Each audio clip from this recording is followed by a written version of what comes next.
Republic Bharat देख रहे हैं आप, आपके साथ मैं हूं मीनाक्षी रजक। बीजेपी हरियाणा में तीसरी बार जीत की हैट्रिक लगा पाएगी या नहीं लगा पाएगी, ये तमाम सवाल हो रहे थे। लेकिन अब जिस तरीके से यहां पर आंकड़े सामने आ गए हैं, उन सवालों के जवाब भी मिल गए हैं। सवाल ये भी था कि कांग्रेस की जो छटपटाहट थी, क्या वो 10 साल बाद खत्म हो जाएगी, लेकिन ऐसा होते हुए नजर नहीं आ रहा है, क्योंकि बीजेपी के हिस्से में 48 सीटें गई है। और इसी के साथ अभी भी ये जो काउंटिंग है, जो मतगणना है, वो हो रही है। लेकिन ये साफ तौर पर है कि बीजेपी जीत की हैट्रिक यहां लगा चुकी है। 46 सीटें चाहिए थी, जो जादुई आंकड़ा था, उसको पार कर चुकी है। कांग्रेस के हिस्से में ये 35 सीटें। और इसी के साथ अगर हम बात करें जेजेपी की, जो कि किंग मेकर थी, वो इस बार शून्य रही है। तो आपने देखा कि किस तरह से हरियाणा में बाजी हारते हारते जीत गई है बीजेपी, और कांग्रेस के लिए बहुत बड़ा सेटबैक है, क्योंकि कांग्रेस जो कि तमाम एग्जिट पोल्स में सरकार बनाते हुए दिख रही थी, वो अब जीत के आंकड़े से बेहद दूर नजर आ रही है। लेकिन इन आंकड़ों पर ही सवाल भी उठा रही है कांग्रेस पार्टी। बिल्कुल, देखिए किस तरीके से कांग्रेस पार्टी सवाल उठा रही है। गौरव भाटिया हमारे साथ जुड़ गए हैं, बीजेपी के प्रवक्ता, उनके पास जाएंगे। गौरव जी, क्या कहेंगे आप? जो सुबह दिखाई दे रहा था, बिल्कुल उलट हो रहा है यहाँ पर रुझानों में, जबकि प्लेयर्स पॉलिटिक्स की गई, तमाम ऐसी चीजें की गई, लेकिन फिर भी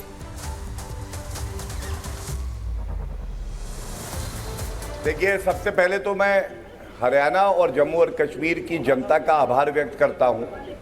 उन्होंने दिखा दिया है कि भारत का लोकतंत्र केवल जीवित नहीं है, बहुत ही मजबूती से जीवित है। और आज मुझे गर्व होता है इस बात का। सबसे पहले बात करते हैं हरियाणा की। हरियाणा में हैट्रिक लगा रहे हैं। प्रो इनकम्बेंसी क्या होता है, ये भारतीय जनता पार्टी ने दिखाया है। और विचित्र बात है, ये कैसा विपक्ष है जो भारत की किस्मत में आया है, जो जलेबी बना रहा था और जनता ने बताया कि जलेबी जो है वो फैक्ट्री में नहीं बनती है, जलेबी बनती है ईमानदार हलवाई की दुकान। जलेबी उसकी बनती है जो मेहनत से कार्य करता है जनता के हित में, और फिर चुनाव से पहले अपना रिपोर्ट कार्ड रखता है। भाजपा की hat trick, Congress party hit wicket, और हिट विकेट भी ऐसी वैसी नहीं। कांग्रेस पार्टी को एक संदेश और दिया है, राहुल गांधी कभी ना कहना कि भारत में लोकतंत्र नहीं है। 9 बजे जलेबी बना रहे थे हेडक्वार्टर में, 12 बजे आते आते अभी रणदीप सुरजेवाला और जयराम रमेश का बयान आने लगा, इलेक्शन कमीशन ऑफ इंडिया बहुत दबाव में है, ईवीएम खराब हो रही हैं। अरे भैया, प्रोडक्ट तुम्हारा फॉल्टी है। भारत का ईवीएम, भारत का इलेक्शन कमीशन ऑफ इंडिया में कोई त्रुटि, कोई कमी नहीं है। जम्मू एंड कश्मीर के लेके एक बड़ी बात आपसे कहता हूं। देखिए, संविधान में अनुच्छेद 370 टेम्परेरी शब्द पहला शब्द था। आज ये पूछा जाएगा, 55 साल सत्ता में रही कांग्रेस पार्टी, जवाहरलाल नेहरू तुष्टीकरण की राजनीति करते रहे, इंदिरा गांधी तुष्टीकरण की राजनीति करती रही, हटाने की हिम्मत नहीं थी क्योंकि वोट बैंक खिसक जाएगा जी। नरेंद्र मोदी जी ने जवाहरलाल नेहरू की जो ऐतिहासिक भूल थी उसको ठीक किया, और जनता 63% बाहर आती है, मतदान करती है। विदेशी भूमि पे जाके तुम क्यों कहते हो कि भारत का लोकतंत्र खत्म है, मीडिया बिका हुआ है? आज इस प्रश्न का उत्तर जनता ने दिया है, और हम लोग विनम्रता से इस जनादेश को स्वीकार करते हैं। गौरव जी, जम्मू कश्मीर, मुझे लगता है कि जम्मू कश्मीर का मैंडेट और हरियाणा का मैंडेट, इनको थोड़ा अलग अलग एनालाइज करना पड़ेगा, क्योंकि जम्मू कश्मीर की जहां तक, अगर हरियाणा की जहां तक बात करें, हरियाणा में आप लोगों ने अपने पिछले बार के प्रदर्शन से भी बेहतर किया है। पिछली बार तो जेजेपी का सहारा आपको लेना पड़ा, इस बार उसकी भी जरूरत नहीं है। तो ये जो आप लोगों ने अपनी परफॉर्मेंस बेटर कर ली है, आपने अगले 5 साल के लिए, जलेबी तो नहीं, मुझे पता, सियासत की फैक्ट्री जरूर बंद कर दी है अगले 5 साल के लिए कांग्रेस की। तो ये जो किया है आपने, इसके लिए अब बहुत से लोग ये कह रहे हैं, क्या इसके लिए नॉन जाट वोटर कंसोलिडेट हुआ?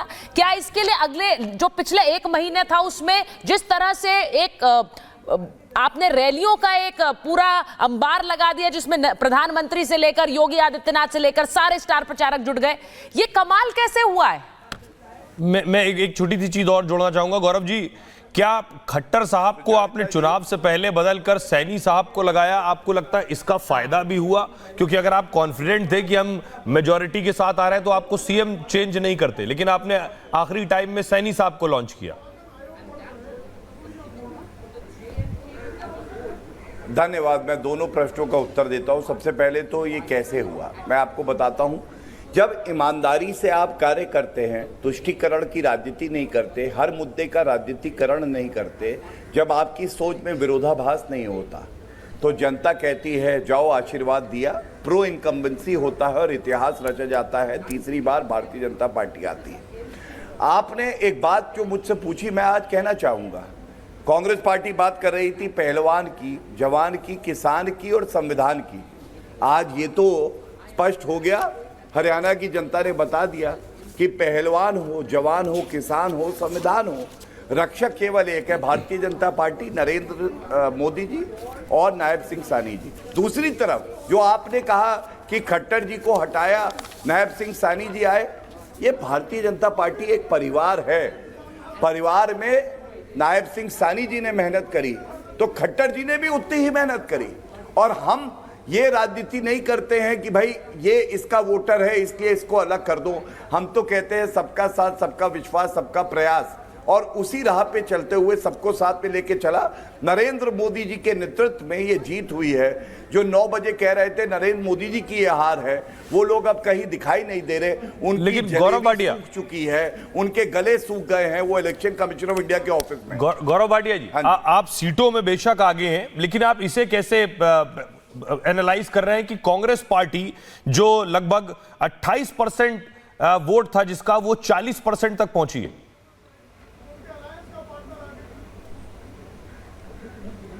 देखिए, अब आप वोट परसेंटेज पे अगर बात करना चाहेंगे तो मैं कहूंगा सारा परिणाम आ जाने दीजिए, ये रुझान है जी, और सरकारें बनती हैं सीटों पे। अगर मैं आपको वो प्रदेश गिनवाने लगूं जहां हमारी वोट प्रतिशत ज्यादा थी और सीटें कम थी, हम सरकार नहीं बना पाए। लोकतंत्र की तो जीत हुई है ना।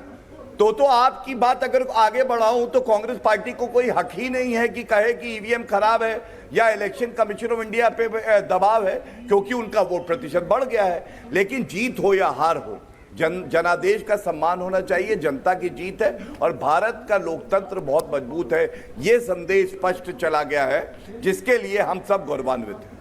मैं हमारे सहयोगी अलग अलग जगहों से जुड़े हुए हैं गौरव जी, लेकिन उससे पहले एक छोटा सा रिएक्शन चाहती हूं। मुझे बस ये बता दीजिए, जम्मू कश्मीर में जहां पिछली बार 25 थी, 10 साल बाद चुनाव हुए, वहां 27 तक पहुंच रहे हैं अभी जो आंकड़े हैं, वहां कुछ डिसअपॉइंटमेंट है क्योंकि 370 हटाने के बाद ये चुनाव हुआ है और शायद आप लोग अपनी टैली इससे बेहतर चाह रहे थे। नहीं सुचारिता जी, पहली बात रुझान है, परिणाम नहीं। ठीक, लेकिन ये बात सच है कि हम ये अभी भी उम्मीद करते हैं कि हमारी टैली जो 27-28 दिखाया जा रहा है उससे बेहतर होगी। लेकिन ये कभी मत भूलिएगा, आप जो बात मैं कह रहा हूँ बहुत बड़ी बात आपके चैनल पे कहने जा रहा हूँ। कई बार देश हित में, और भारतीय जनता पार्टी का मूल मंत्र है राष्ट्र हित सर्वोपरि। आप लड़ाई हारते हैं क्योंकि युद्ध जीतना होता है।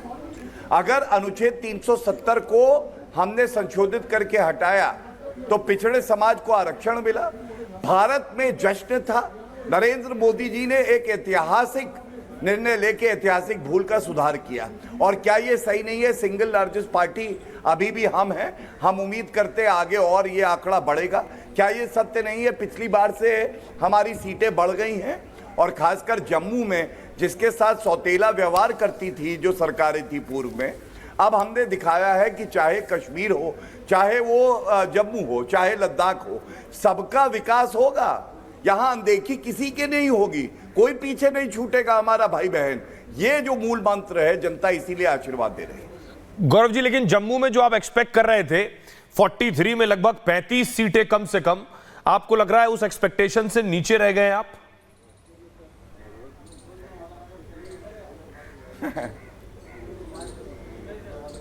देखिए, ऐसा है, मैं आपसे विनती ही कर सकता हूं, गुजारिश ही कर सकता हूं कि थोड़ा इंतजार करना चाहिए। अभी 2 घंटे 2.5 घंटे पहले जब कांग्रेस फैक्ट्री की जलेबी बना रही थी तो हम लोग बड़ी विनम्रता से कह रहे थे हार हो या जीत हो जनादेश का सम्मान करेंगे।